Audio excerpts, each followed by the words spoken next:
What happens when a prince who's never been challenged walks into the studio of a man who challenges everyone?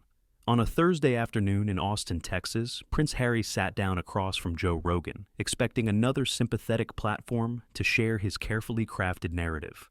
What he got instead was 3 hours of questions he couldn't answer, observations he couldn't deflect, and finally, a confrontation that would end with him ripping off his headphones and storming out of the most popular podcast on the planet. Joe Rogan has interviewed presidents, scientists, comedians, and fighters. He's gone toe-to-toe with the most controversial figures of our time without flinching. But even he couldn't have predicted how quickly a duke would crumble when faced with something he'd clearly never encountered before. Genuine curiosity without deference. This is the story of the podcast episode that shattered illusions and revealed what happens when privilege meets perspective. Before we dive into this insane story, make sure you hit that subscribe button and smash that like. We bring you the most explosive moments every single week, and trust us, you won't want to miss what's coming next. Prince Harry arrived with an entourage that seemed excessive for a podcast recording: handlers, publicists, a personal assistant, and what appeared to be a security detail that rivaled what he might have had during his royal days. Joe watched through the studio window as they filed into the building, his eyebrows rising slightly at the production. They settled into their chairs, headphones on, microphones adjusted. Jamie gave the signal and they were live, or rather, recording what would eventually go live to millions of listeners worldwide. "So," Joe began, leaning back in his characteristic pose, "I've wanted to talk to you for a while. There's so much I'm curious about. Your life has been, it's been insane, right? From the moment you were born."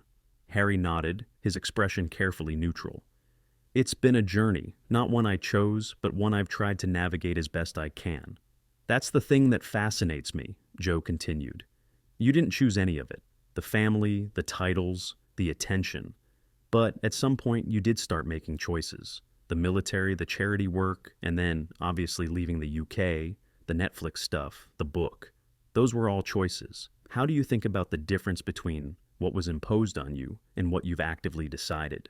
It was a thoughtful question, the kind that invited genuine reflection. Harry's response, however, suggested he'd heard something very different. "I think that's a false distinction," Harry said, his tone cooling slightly. "When your entire life has been shaped by forces outside your control, the choices you make later are still reactions to that shaping. I'm not operating from some neutral starting point. Everything I do is informed by what was done to me. Sure, that's true for everyone though, isn't it? We're all shaped by our circumstances, but at some point, we have to take ownership of our decisions." "I do take ownership," Harry replied, an edge entering his voice. "I take ownership constantly. That's literally all I do. Explain my decisions, justify my choices, defend my actions. The question is why I have to keep doing it when other people don't." Joe tilted his head. "I think everyone in the public eye has to explain themselves. That's kind of the deal. You get attention and platforms and opportunities, and in exchange, people want to understand what you're doing and why. The level of scrutiny isn't the same, though. You know that, Joe. What I face is different." "Is it?" "I've been accused of being responsible for people dying during COVID. I've been called a white supremacist, a grifter, a dangerous influence on young men. Every word I say gets dissected by people looking for something to be outraged about. I'm not saying my experience is identical to yours, but the idea that public figures face criticism isn't exactly unique to you." Harry's jaw tightened. "I wasn't talking about general criticism. I was talking about systematic persecution by an entire industry." "The British tabloids, you mean?" "Yes, and the broader media ecosystem that enables them." Joe nodded slowly.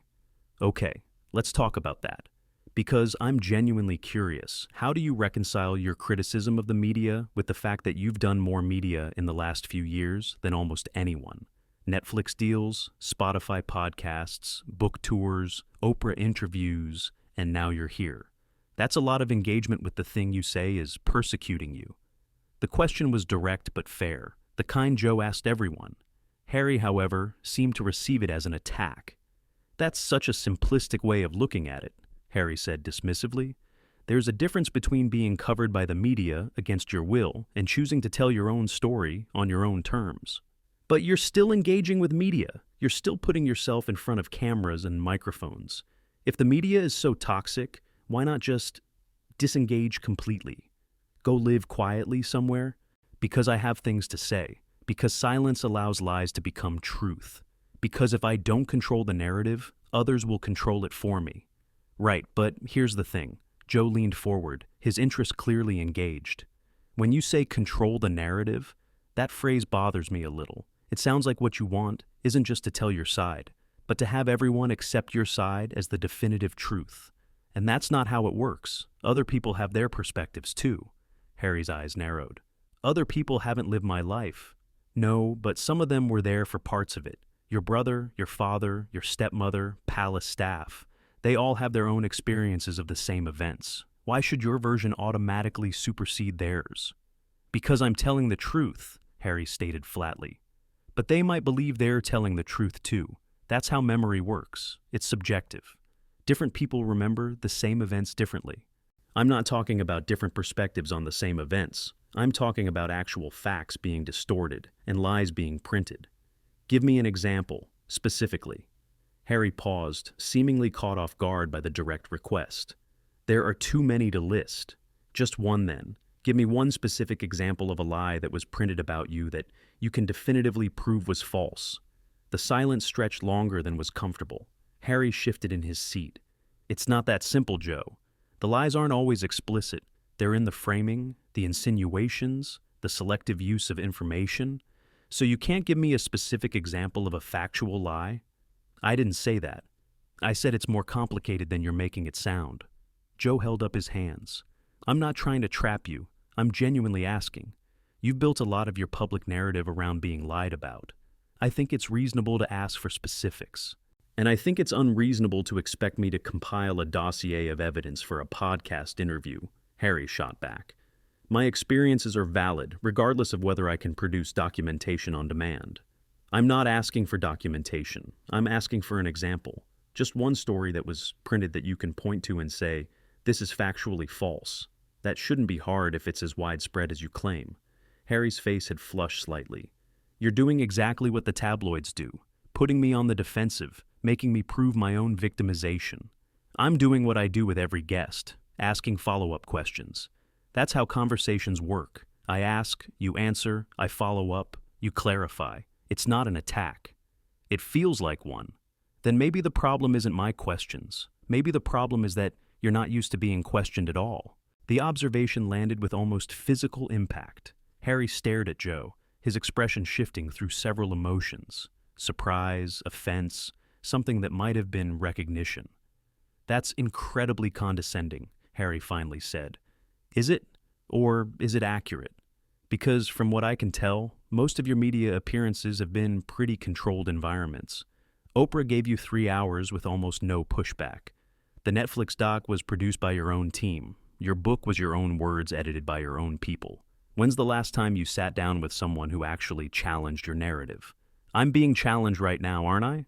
You're being asked questions. If that feels like an attack, that kind of proves my point. Harry pulled off his headphones briefly, running a hand through his hair in what looked like frustration before putting them back on. You know what, Joe? I came here because I thought you were different. I thought you had genuine curiosity, that you wanted to understand rather than just confirm your existing biases. But you're just like all the rest. All the rest of what? Media people, interviewers, people who've already decided I'm the villain and are just looking for sound bites to prove it.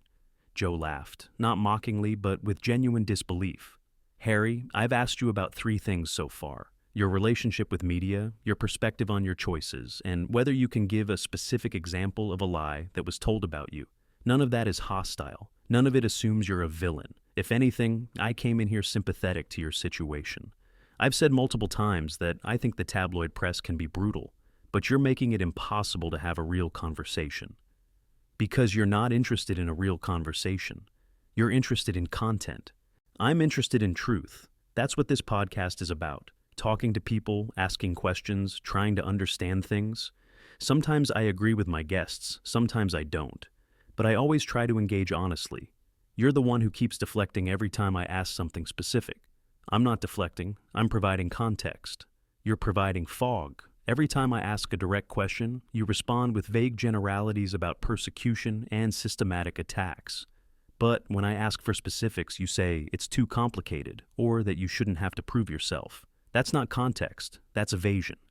Harry's expression had hardened into something cold. I don't appreciate being called evasive. Then stop evading. Tell me something real. Tell me something that isn't rehearsed or media trained. Tell me what actually happened between you and your brother, your father, your grandmother. Not the sanitized version from your book, the real thing. The book is the real thing. Is it? Because even people who are sympathetic to you have pointed out inconsistencies, dates that don't add up, events described differently than other witnesses remember them, claims that have been contradicted by available evidence. Those contradictions come from palace sources who have every reason to discredit me. Some of them come from public records and contemporaneous reporting. Not everything is a conspiracy, Harry. I never said it was a conspiracy. You kind of have, though. This whole narrative of systematic persecution assumes coordination, intention, a deliberate effort to destroy you. That's pretty much the definition of conspiracy. Harry leaned back, folding his arms across his chest. You know what I think, Joe. I think you invited me on here to do exactly this, to ambush me, to make me look bad, to get your clicks and your downloads by creating conflict. If I wanted to make you look bad, I could have just not invited you.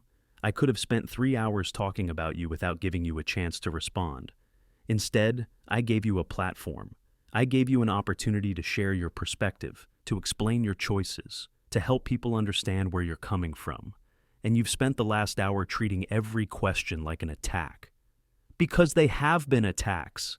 They've been questions. Hard questions, maybe, but questions you should be able to answer if your narrative is as solid as you claim. The fact that you can't answer them without getting defensive tells me something. And what's that? Harry's voice was sharp with sarcasm. That maybe you've convinced yourself of a story that doesn't entirely hold up. That maybe some of your grievances are legitimate, but you've also exaggerated others. That maybe you're not as purely victimized as you've portrayed yourself to be. Harry stood up abruptly. I don't have to sit here and listen to this. Joe didn't stand. He didn't react with alarm or try to placate. He simply looked up at Harry with an expression of mild curiosity. You're walking out? I'm removing myself from a hostile situation, something my therapist would actually encourage. There's nothing hostile about this. I've had guests I genuinely despise sit in that chair and have civil conversations. I've disagreed with people on fundamental moral issues and still managed to have productive dialogues. You're choosing to interpret questions as hostility because you don't have answers. I have answers. I just don't have to prove myself to you. Then why did you come on the show? The question stopped Harry mid-movement. He stood there, one hand on the headphone cable, seemingly frozen by the simplicity and directness of what Joe had asked. What? Why did you come on the show? If you didn't want to answer hard questions, if you didn't want to engage with someone who might push back, why did you agree to this? You could have done another controlled Netflix special. You could have gone on another talk show with hosts who were going to fawn over you. You chose to come here. Why? Harry's mouth opened and closed several times. When he finally spoke, his voice had lost some of its anger. Because I thought you'd be fair. I have been fair. I've asked reasonable questions about things you've publicly discussed. I haven't brought up gossip or tabloid rumors. I haven't attacked your wife or your kids. I've engaged with the substance of your public statements and asked you to explain them. That's fairness. What you wanted was agreement, and those aren't the same thing. I didn't want agreement. You wanted validation. You wanted me to nod along while you told your story and then tell you how brave you are. That's what you've gotten from most of your media appearances, and you've mistaken it for support. But validation isn't the same as truth, Harry. Sometimes the people who actually care about you are the ones willing to push back. Harry stood there for a long moment, the anger seemingly draining out of him to be replaced by something else, something that looked almost like confusion, as if he'd never considered this perspective before. But then the walls went back up. You don't know me, Harry said quietly. You don't know what I've been through. You sit here in your studio with your whiskey and your cigars, talking to whoever walks through the door, and you think that makes you wise? It doesn't. It makes you an interviewer, that's all.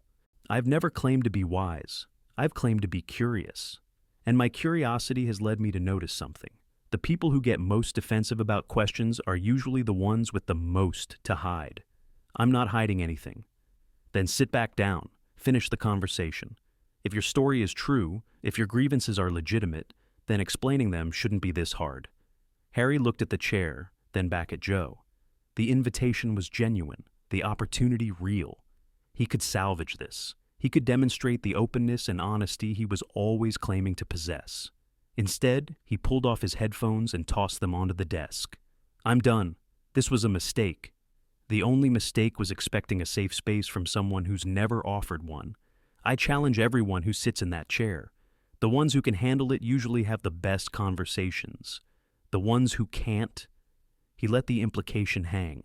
You're going to regret this, Harry said, pointing at Joe. When people see how I was treated here, they'll see the whole conversation. 3 hours of me asking questions and you getting increasingly defensive.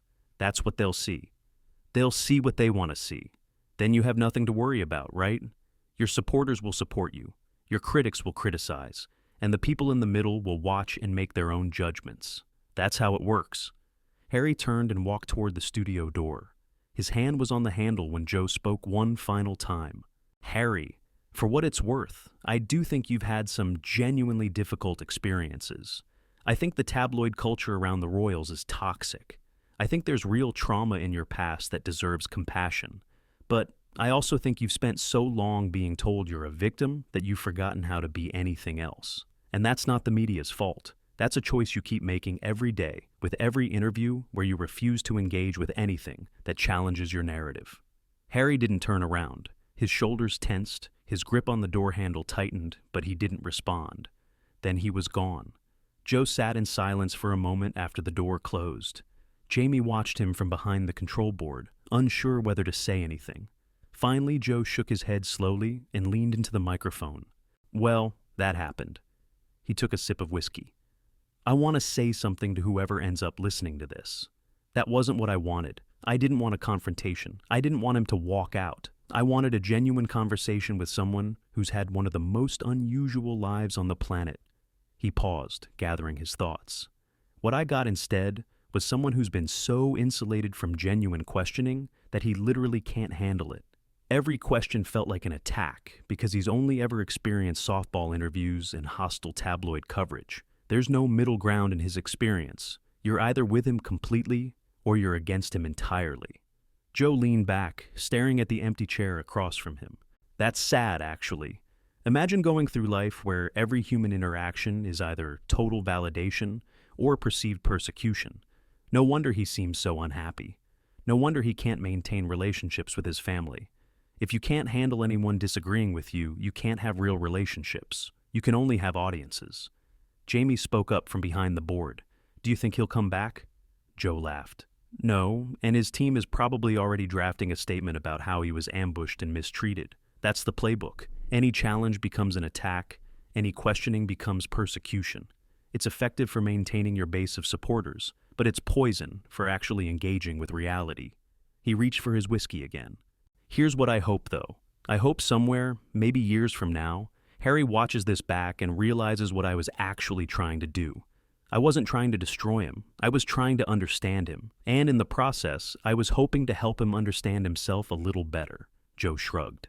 That clearly didn't happen today. But who knows? Sometimes seeds take a while to grow. The episode, when it aired, became one of the most discussed podcast events of the year. Clips circulated endlessly across social media. Think pieces proliferated. Harry's team released a statement calling the interview a bad faith ambush designed to generate controversy rather than understanding. Joe responded by pointing out that the full, unedited conversation was available for anyone to watch and judge for themselves. Public opinion was largely sympathetic to Joe. He had been calm, reasonable, and genuinely curious throughout. His questions had been direct but fair, the kind that any journalist should ask. Harry's escalating defensiveness and eventual walkout told its own story. But perhaps the most telling detail came from the episode's statistics. It became the most downloaded episode in the show's history, not because people wanted to see Harry succeed or fail, but because they wanted to see something increasingly rare in modern media, an uncontrolled conversation where both parties said what they actually thought. For Joe Rogan, it was another episode in a career built on authentic dialogue. For Prince Harry, it was another opportunity to demonstrate resilience and thoughtfulness that instead revealed something far less flattering. The podcast had promised an experience. It delivered one, just not the kind anyone expected. What do you think? Was Joe fair in his questioning, or did he push too hard? Was Harry right to leave, or did he reveal exactly what Joe suggested? Drop your thoughts in the comments below. If you enjoyed this story, don't forget to like this video to help it reach more people. Subscribe to our channel for more explosive content.